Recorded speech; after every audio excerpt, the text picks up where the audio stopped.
ठीक है ना। आज हम आपको सहयोग के बारे में बताना जा रहे हैं, क्योंकि हमारे लोग बाबा और पंडितों के चक्कर में बहुत ज़्यादा पड़ते हैं और बहुत ज़्यादा ही उसमें रहते हैं वो सहयोग। अब सहयोग को यदि आप समझ जाओगे तो आप लोग कभी भी किसी चक्कर में नहीं पड़ेंगे और अपने आप ही कठिनाइयों का सामना कर सकते हैं, क्योंकि श्री माता जी निर्मला देवी जी ने हमें बहुत कुछ समझाया है। हम भी पहले बहुत परेशान रहते थे, लेकिन आज हम बहुत सुख से रह रहे हैं और दूसरा की बातों में हम नहीं आते, नहीं आना चाहिए।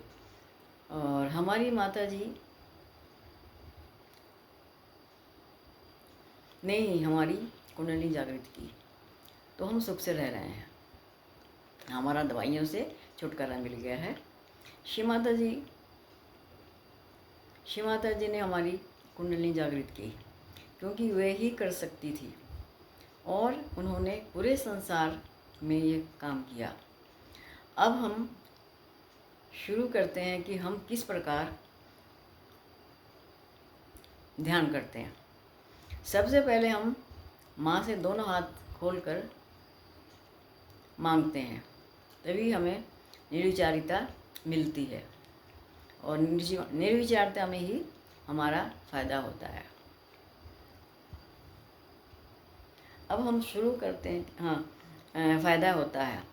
श्री माता जी का ध्यान इतना आसान नहीं। आत्म साक्षात्कार तो हमें मिल जाता है, लेकिन उसको संभालना थोड़ा मुश्किल है। श्री माता जी का ध्यान इतना आसान नहीं है, क्योंकि आत्म साक्षात्कार तो हमें मिल जाता है, लेकिन थोड़ा सा संभावना उसके नाम, लेकिन उसको संभालना थोड़ा सा मुश्किल होता है। लेकिन अब हम सुबह शाम अच्छे से ध्यान करेंगे तो हम आगे बढ़ सकते हैं। जब हमें आत्म साक्षात्कार के बाद ध्यान करते हैं तो बहुत अच्छा है, क्योंकि बिना ध्यान के हम परमात्मा से नहीं मिल सकते।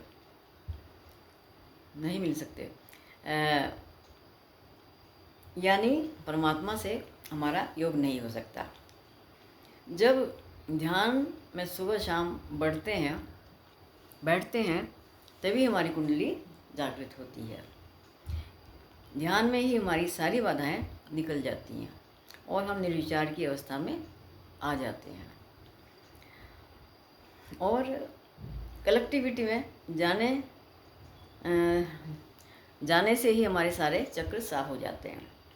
अकेला इंसान मेडिटेशन करने से अकेला इंसान अगर मेडिटेशन करेगा तो कठे नाखून के समान होता है। श्री माता जी हम बच्चों को देने वाली हैं।